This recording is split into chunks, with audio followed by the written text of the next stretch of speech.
Number one, who's the aggressor and who's the victim in the conflict?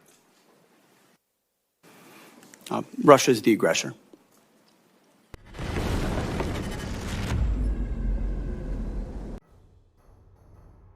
As Warthog Defense reported, Russian losses in Ukraine hit a massive and grim milestone on June 12th.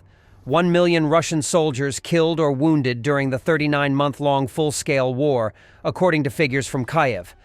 Although hugely symbolic, the number is unlikely to prompt a change in tactics from Moscow as it gears up for more offensives this summer and escalates drone and missile attacks on Ukrainian civilians. But behind the figure lies an economic time bomb that the Kremlin will find impossible to ignore. Russian President Vladimir Putin made a fundamental strategic mistake in deciding how to resource this war. George Barros, Russia team lead at the Institute for the Study of War. What Vladimir Putin has done is he has created a system in which he doesn't use the monopoly of violence of the Russian state to coerce Russians to go fight and die in Ukraine, as the Soviet Union might have. What Putin has done is he's created an alternative social contract where he pays you to go fight in Ukraine. That strategy can work if you're planning on running a short war. It does not work if you are running a multi-year protracted war. Russia effectively has two armies, a conscript army and a contract army. Russia's conscript army is the country's standing armed forces that are required to defend Russia itself. To maintain this force, the Kremlin conducts conscription twice a year, in spring and fall, requiring eligible men to serve for 1 year. In the latest draft, Putin signed a decree on March 31st ordering the spring conscription of 160,000 men. But crucially, conscripts by law are not allowed to be sent abroad to fight wars in foreign countries, something which is not only a legal contract, but a social contract that is deeply embedded in Russian society. Civil society groups consisting of the mothers of conscripts are perhaps the only group of Russian citizens that Putin is still forced to respect and listen to. This is where Russia's contract army comes in. When the full-scale invasion started, the Russians attacked Ukraine with what they call the contract servicemen, the professional military who have some experience and sign contracts for a fixed period of time.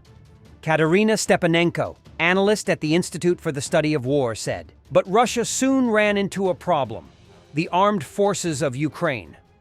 The Kremlin had envisioned a swift and easy victory over Ukraine and the capture of Kyiv within a matter of days. This proved to be a disastrous miscalculation, and instead, many of Russia's most elite troops and modern equipment were obliterated by Ukrainian resistance. As the war dragged on and Russia's losses mounted, Moscow needed to replenish its forces without drawing upon its conscript army and announcing a full mobilization to avoid unrest. A partial mobilization announced in September 2022 led to the only widespread protests against the war inside Russia during the entire full-scale invasion, making clear to Putin that announcing anything more would cause him serious problems. The Russians realized that they were in a challenging political situation, Stepanenko said. The solution? Pay people to fight. It is the only way of recruitment for the war now, because ideologically motivated recruits ended in spring-summer 2022, and partial mobilization of the fall 2022 created domestic political tensions and risks, which were considered as unacceptable for the Kremlin in those circumstances. Pavel Luzin, senior fellow with the Democratic Resilience Program at the Center for European Policy Analysis, told the Kyiv Independent. Russia's mounting losses throughout the war created a double-edged problem. More and more replacements were needed, but attracting them to what was clearly such a high-risk endeavor necessitated increasing rewards. The solution? Keep offering more and more money. Sign-up bonuses for joining the Russian army have ballooned over the course of the war.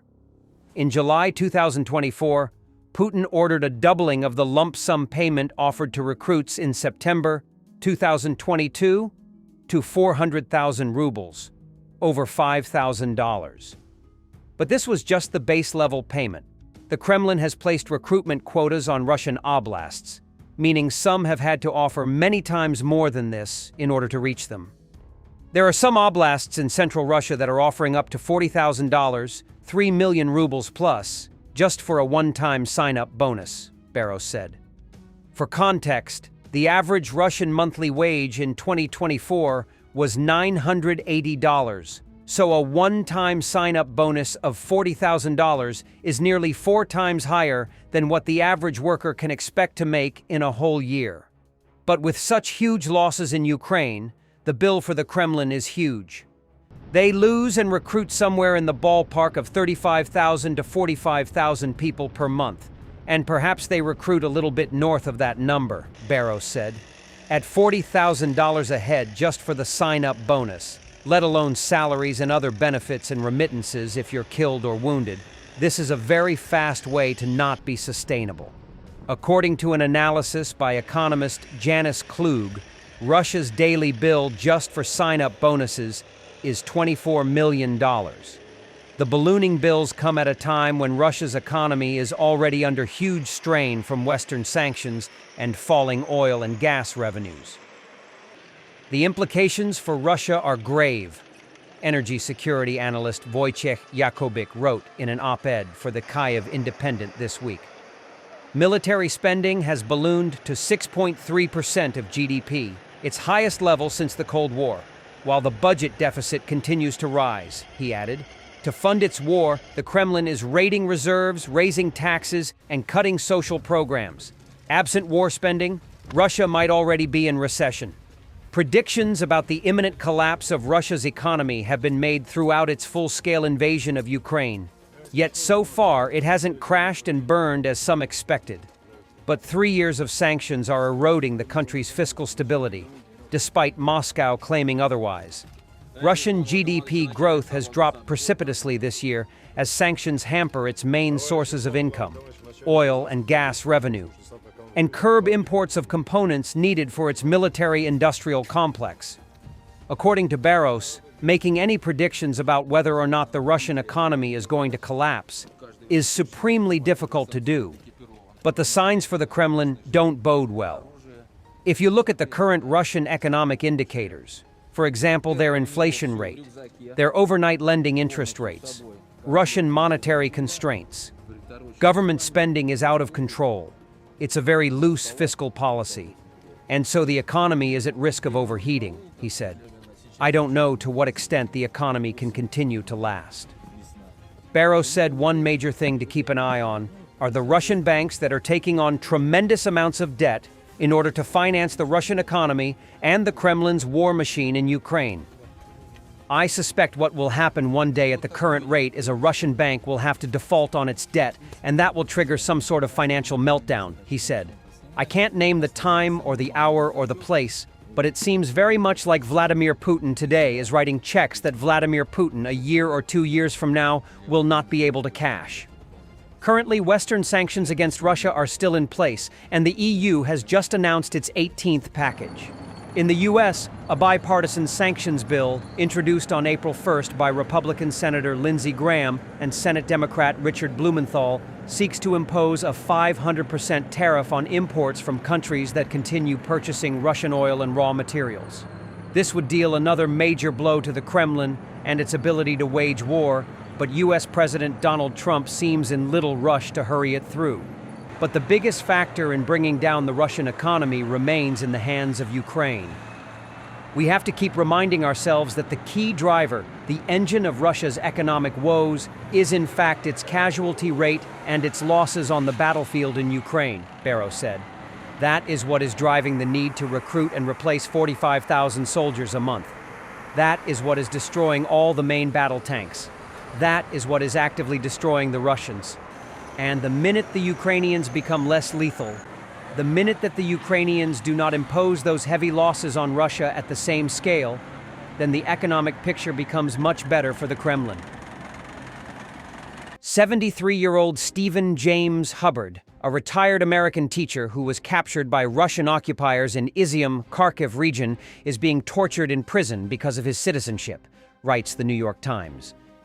Mr. Hubbard was accused of manning a checkpoint and fighting for Ukraine, and then convicted by Russia of being a mercenary last October and sentenced to almost 7 years in a penal colony. Mr. Hubbard is the only American remaining in Russia who has been designated by the U.S. State Department as wrongfully detained, an indication that the United States believes the charges against him are fabricated. According to Ukrainian prisoners of war who were held with Mr. Hubbard, he had been repeatedly tortured because he was an American, beaten, forced to stand all day, given little food and poor medical care. The Ukrainians said they feared for his life. The man's family had no information on his whereabouts since his criminal conviction last fall. But in recent weeks, he has been able to call one of his sons.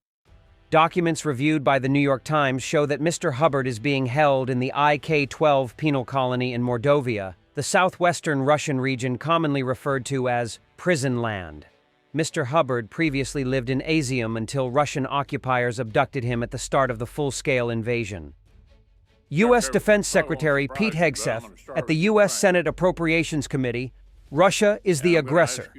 Ultimately, peace between Ukraine and Russia serves our national interests, and we think the interests of both parties, even if the outcome will not be preferable to many in this room and many in our country. Number one, Secretary, probably won't surprise you, but I'm going to start with Ukraine. And I'm going to ask you a series of questions, but I don't want you to linger on any one of them, but answer the series of questions in one answer. Number one, who's the aggressor and who's the victim in the conflict? Russia is the aggressor. Which side do you want to win? As we've said time and time again, this president is committed to peace in that conflict. Ultimately, peace serves our national interests, and we think the interest of both parties, even if that outcome will not be preferable to many in this room and many in our country. Which side is President Xi pulling for? Well, as was stated by both of you, we obviously understand, unfortunately, under this administration and under the previous administration and the policies they pursued, it has driven Russia and China closer together. So there's no doubt that China would prefer that Vladimir Putin have a good outcome. But it would also prefer a prolonged conflict that would keep us and other countries tied down and incapable of paying attention to the malign influence of China elsewhere. One thing I'm sure we agree on is we don't want a headline at the end of this conflict that says Russia wins and America loses. And given the fact that all of our adversaries are communicating with each other, that's extremely important if we're going to continue to play the role in the world that the vast majority of members of Congress think we should still play, particularly now that our adversaries are more significant than they have been since the Berlin Wall came down. The Kyiv Patrol Police have released footage capturing the first moments of a Russian strike hitting a residential building.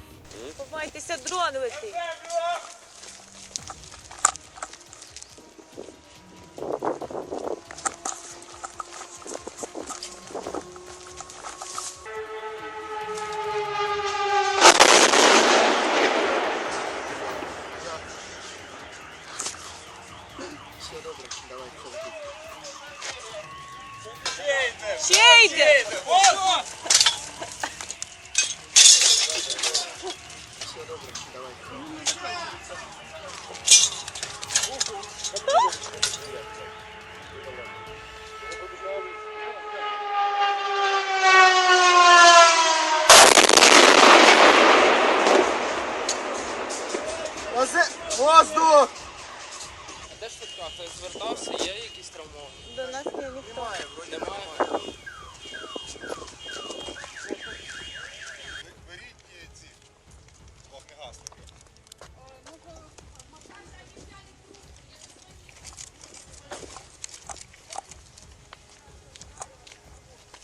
Пускайте з укриття.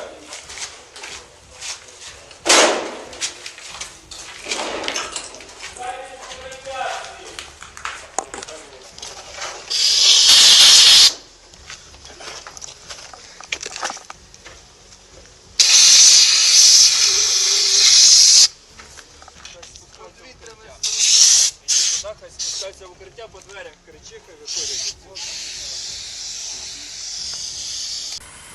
Here's what Chinese production of fiber optic coils for Russian FPV drones looks like.